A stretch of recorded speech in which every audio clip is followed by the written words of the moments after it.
Hello and अस्सलाम वालेकुम to everyone. Welcome to my channel Dil Se कहो, जहां होंगी दिल से बातें दिल तक। मैं हूं आपकी होस्ट और दोस्त आमीना, और जिन लोगों ने हमें फर्स्ट टाइम ज्वाइन किया है, just to let them know this is an audio based channel only. अच्छा जी, जो टॉपिक मैंने डिसाइड किया उसका नाम है जिंदगी। उस पे बात की जाएगी, थोड़ी उसकी इंट्रोडक्शन मैं दूंगी आपको। और उसके अंदर जो मैंने टू कैटेगरीज सिलेक्ट की हैं, वो एक ब्लड रिलेशंस है और चाइल्डहुड मेमोरीज है। आई फील जिंदगी by itself it's a really vast topic, तो मुझे नहीं लगता कि वो मेरी एक एपिसोड में कवर होंगे। आई थिंक मुझे कपल ऑफ एपिसोड्स बनाने पड़ेंगे, क्योंकि जिंदगी के अंदर भी बहुत ज्यादा कैटेगरीज आ जाती हैं। मैंने बहुत ज्यादा सोचा कि जिंदगी क्या है, और मुझे लगता है कि जो जिंदगी है वो एक रोलर कोस्टर की तरह है। और कुछ लाइनें भी मैंने जिंदगी से रिलेटेड लिखी हैं, वो मैं आप लोगों से शेयर करती हूँ। आई होप कि अगर आपको अच्छी लगे तो जरूर मुझे बताइएगा कमेंट्स में प्लीज। अच्छा जी, जिंदगी क्या है? कभी बिन मांगे उसने अता किया, कभी बिन मांगे उसने अता किया, और कभी गिरगिराने पे भी कुछ ना मिला। कभी लगा कि सब कुछ पा लिया, और कभी लगा कि वो सब मेरा था ही नहीं। कभी लगा कि जिंदगी इसी का नाम है, और कभी लगा कि मैं जिंदगी को पहचानती नहीं। कभी सब कुछ मिलकर भी छिन गया मुझसे, और कभी लगा कि शायद वो मेरा था ही नहीं। मुझे ऐसा लगता है कि इस दुनिया में जब इंसान आता है, तो वो दो चीजें अपने मरते दम तक नहीं भूलता। एक, उसके अपनों का प्यार, और दूसरा अपनी बचपन की यादें।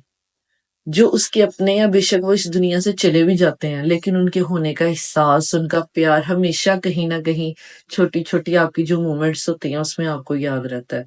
और इसी तरह चाइल्डहुड मेमोरीज हैं, जो भी आपने अपने सिबलिंग्स के साथ इंजॉय टाइम किया होता है, अपने पेरेंट्स के साथ टाइम इंजॉय किया होता है, या फ्रेंड्स के साथ, वो आपको हमेशा कहीं ना कहीं जरूर याद आता है। और हम लोग इतने नाशुक्रे इंसान हैं कि जब हम उस प्रेजेंट मोमेंट को जी रहे होते हैं ना, तो हम अपने फ्यूचर का सोचते हैं और कहते हैं कि काश अगर ये चीज इस तरीके से हो जाती तो ज्यादा मजा आता, काश ये इंसान मेरे पास होता तो ज्यादा मजा आता। और जब वो आपका प्रेजेंट मोमेंट आपका पास्ट बन जाता ना, तब आपको रियलाइज होता है कि यार वो जो पास्ट था वो कितना अच्छा था। मैं तो अपनी जो पास्ट की मेमोरीज है उसको मिस कर रही हूँ या कर रहा हूँ। तो ये है कि जो इंसान है ना, वो किसी चीज में खुश नहीं रह सकता। और यहाँ जो मैं ब्लड रिलेशन और चाइल्डहुड मेमोरीज की बात कर रही हूँ, अब जिस तरह आजकल की हम अपनी लाइफ देख लें, उसमें हमारे जितने भी ब्लड रिलेशंस हैं आजकल, बहुत कोई, मैं कह लो कि 100 में से 1 या 2% ऐसे लोग होंगे जिन्होंने अपने रिश्तों को बचा के रखा हुआ है। नहीं तो आजकल तो लोगों को परवाह ही नहीं है। आजकल मैं देखती हूँ कि जितने भी आपके ये ब्लड रिलेशंस हैं, स्पेशली जो सिबलिंग के रिलेशंस होते हैं, वही हमारे सिबलिंग होते हैं जिनके साथ हम बचपन में खेलते हैं, अपना टाइम स्पेंड करते हैं।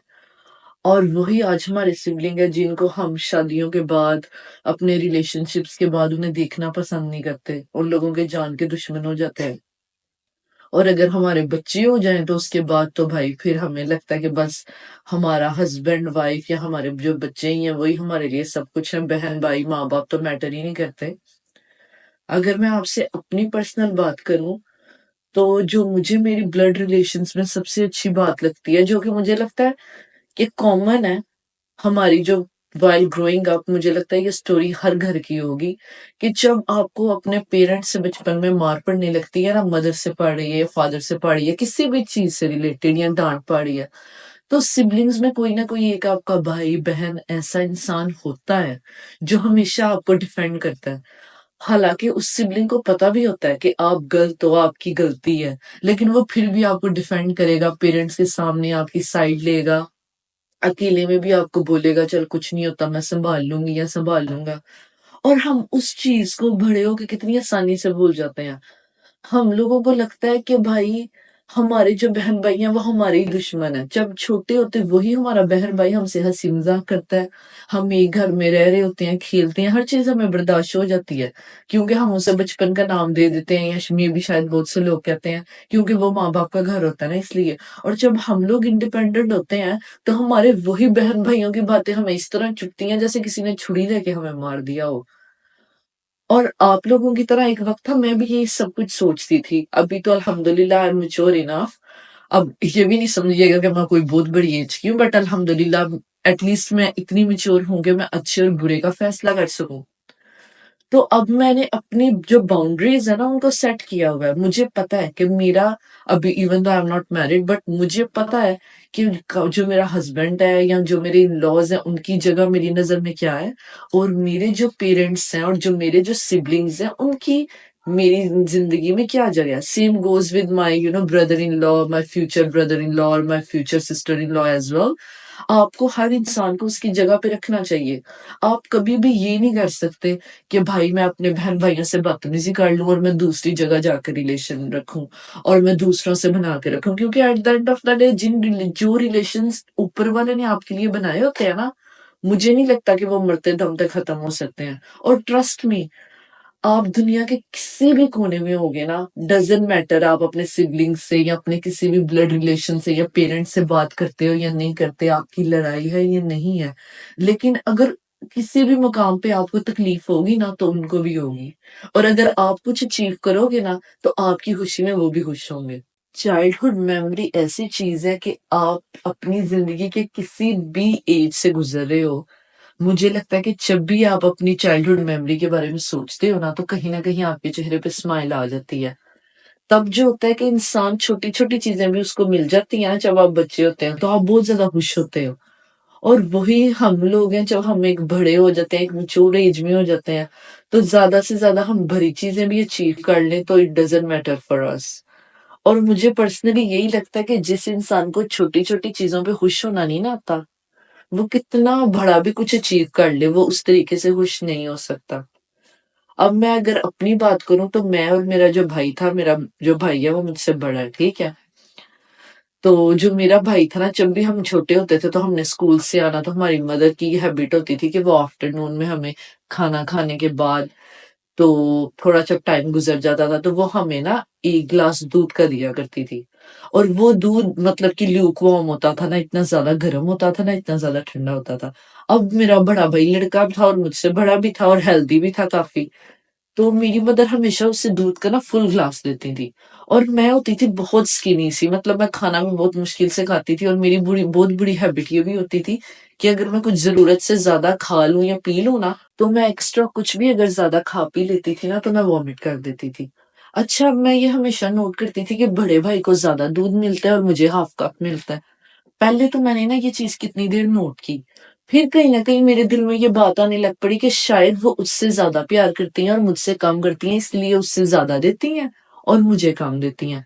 और आज से काफ़ी साल पहले, अभी तो चले लोग काफ़ी ज़्यादा एजुकेटेड हो गए हैं, जो कि एक अच्छी बात भी है। उन लोगों को अब ये डिफ़रेंस पता चल गया है कि लड़की और लड़के में ज़्यादा फ़र्क नहीं है। इनफैक्ट जो बेटियाँ होती हैं, वो बेटों से ज़्यादा ही आपका ध्यान रखती हैं। लेकिन मैं उस टाइम की बात कर रही हूँ, आज से काफ़ी साल पहले, जब लोगों का ये कॉन्सेप्ट था कि भाई जो बेटे होते हैं ना, वही ज़्यादा होते हैं और बेटियाँ तो इतनी मतलब कि नहीं आपका रखती ख़्याल और ये वो ना, तो बेटों को ज़्यादा प्रेफ़रेंस मिलती है। तो कहीं न कहीं आप छोटे बच्चे होते हो तो आप ये चीज़ें भी देख रहे होते हो, हालाँकि मेरी फ़ैमिली में ऐसा नहीं था। तो मैंने ये सारी चीज़ें ना नोट की, और मैंने एक दिन बहुत शोर डाला कि आप इस तरह करती हैं, आप उसको ज़्यादा दूध देती हैं, मुझको कम देती हैं, ये है, वो है। तो मेरी मदर ने क्या किया, मेरी मदर ने कहा ठीक है, अगर तुमने ज़्यादा पीना है ना, मैं तुम्हें ज़्यादा देना स्टार्ट कर देती हूँ, लेकिन तुम प्रॉमिस करो कि तुम वॉमिट नहीं करोगी। मैंने कहा ठीक है, मैं नहीं करूँगी। वही बात हुई, उस मेरे बड़े भाई को उन्होंने ग्लास भर के दिया, मुझे भी उतना दे दिया क्योंकि मैंने शॉट डाला हुआ था। वो पीने की देर है, आपस की बात है, वो तो मैं हाफ ग्लास पी के ही ना मतलब मैं फुल हो गई थी। लेकिन अब मैंने मदर के सामने तो ये प्रिटेंड किया कि नहीं, नहीं मेरे मैं और पी सकती हूँ, अब मैंने ज़बरदस्ती पूरा ग्लास पी लिया। और वो तब उस टाइम होते भी बड़े-बड़े कप थे, और जो ग्लास भी हम देखो तो स्टील के बड़े-बड़े होते थे। अब मैंने पी लिया। अब वो पीने की देर है, मैं वॉमिटिंग कर के मेरी हालत खराब, फिर मेरी मदर को गुस्सा आए, वो मुझे ऊपर से मारे, जो पुराने जो आपको पता है जो पेरेंट्स होते हैं। तो उधर से ना फिर ये सारी चीज़ें, उन चीज़ों को अगर मैं रिलेट करूँ तो मैं यही सोचती हूँ, क्योंकि मेरे ज़हन में बीइंग अ किड ये चीज़ रहती थी कि यार मेरे बड़े भाई को मुझसे ज़्यादा चीज़ क्यों मिलती है? क्योंकि वो हेल्दी था तो उसे खाने का पोर्शन भी मुझसे ज़्यादा मिलता था। लेकिन उस टाइम मैं छोटी थी, मैं ये चीज़ समझ ही नहीं सकी कि ये सब कुछ इसलिए नहीं हो रहा कि मेरे पेरेंट्स मुझसे प्यार नहीं करते, ये इसलिए हो रहा है कि मैं इतना ही खा सकती हूँ। अगर मैं ज़्यादा खा सकती होती तो मेरी मदर मुझे ज़्यादा देती। और यही चीज़ अब मैं जब सोचती हूँ ना तो मुझे लगता है कि यार हम लोग क्या हैं? हम लोग वही होते हैं जो बचपन में छोटी-छोटी चीज़ों के लिए अपने पेरेंट्स पे डिपेंड करते हैं। और अब देखो अब वही पेरेंट है जब उन्हें हमारा थोड़ा-सा टाइम चाहिए, हमारा थोड़ा-सा प्यार चाहिए, हम थोड़ा उन्हें पैम्पर कर लें, हम लोगों के लिए उनके पास टाइम ही नहीं है। हम लोगों को लगता है कि भाई अच्छा क्या हम पे बोझ बन गए हैं। और आजकल तो अब मैं क्या ही बोलूँ, इतना जो ट्रेंड आ रहा है कि आजकल हमारी जो कंट्रीज़ हैं, उनमें ये ओल्ड होम बन गए हैं और जहाँ जो माँ-बाप हैं उनको छोड़ दिया जाता है और ये चीज़ें जो है ना बहुत ज़्यादा तकलीफ़देह हैं। मुझे ऐसा लगता है कि आप जो भी करोगे ना वो ज़िंदगी में आपके सामने कहीं न कहीं आएगा। It doesn't matter in a good way और अ बैड वे डेफिनिटली अगर आप किसी के साथ अच्छा करोगे तो आपके साथ अच्छा ही होगा और अगर आप किसी के साथ बुरा करोगे तो आपके साथ बुरा ही होगा। लेकिन कहीं न कहीं मैं इस चीज़ को ज़रूर हाइलाइट करना चाहूँगी कि ये हर इंसान का पर्सपेक्टिव होता है। कि हम चीज़ों को किस तरह कंसीव करते हैं। अब बीइंग अ किड मैं यही समझती रही कि भाई मेरे घर वाले मुझसे प्यार नहीं करते, शायद इसलिए मुझे कम देते हैं और उसको ज़्यादा देते हैं। लेकिन अब मुझे जाके एहसास होता है कि जितना मेरी मदर ने मुझसे प्यार किया और जितना मुझ पे ट्रस्ट किया, शायद उतना बेटों को भी नहीं किया।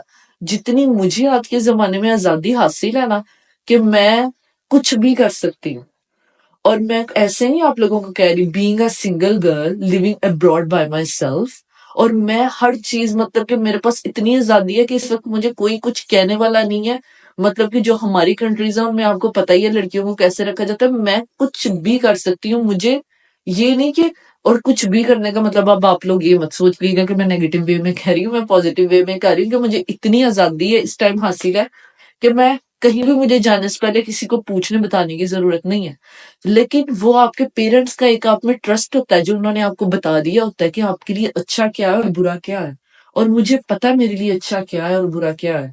अगर मैं आज इधर बैठ के आप लोगों से बात कर रही हूँ, सिर्फ मैं इसलिए नहीं कर रही कि मुझे बकवास करने का शौक है और वैसे ही मैं बोल रही हूँ। मैं सिर्फ इसलिए कर रही हूँ क्योंकि ये सारी जिन चीज़ों से मैं गुज़री हूँ ना डेफ़िनेटली मैं कोई अनोखी तो हूँ नहीं। कहीं न कहीं आप लोग भी उन चीज़ों से गुज़रोगे या गुज़र रहे हो। तो प्लीज आप कभी भी अपने रिश्तों को स्पेशली जो आपके ब्लड रिलेशंस हैं उनको ब्लेम मत करिए। आप इनफैक्ट उनसे बात करिए। अगर आपको कोई उनकी बात अच्छी नहीं ना लगती तो मैं हमेशा ये बोलती हूँ हैव अ कन्वर्सेशन, जाओ जाके बात करो। और मैंने एक ये रिसेंटली कहीं शेर लिखा हुआ पढ़ा भी था और ये मेरा शेर नहीं है। वैसे भी मैं कोई इतनी अच्छा लिखती नहीं हूँ, मैं तो बस जो दिल में आए कभी लिख देती हूँ। ये अंजुम रहबर साहिबा ने लिखा हुआ शेर है और ये बहुत अच्छा है और मुझे लगता है यहाँ सूट भी करता है तो मैं इसलिए आपसे शेयर करती हूँ कि वो कहती हैं कि कुछ दिन से जिंदगी मुझे पहचानती नहीं, कुछ दिन से जिंदगी मुझे पहचानती नहीं, यूं देखती है जैसे मुझे जानती नहीं। I hope you guys enjoyed it और किसी ना किसी ने मेरी कोई ना कोई बात से कुछ जरूर सीखा हो। And please do give me your feedback अगर आपको कुछ लगता है कि मुझे किसी चीज को इम्प्रूव करने की जरूरत है या किसी चीज पे बात करने की जरूरत है तो please do let me know. Till then, take care of yourself, remember me in your prayers, and please do not forget to subscribe my channel. I'll see you again in another exciting episode of Dil Se Kaho. Bye.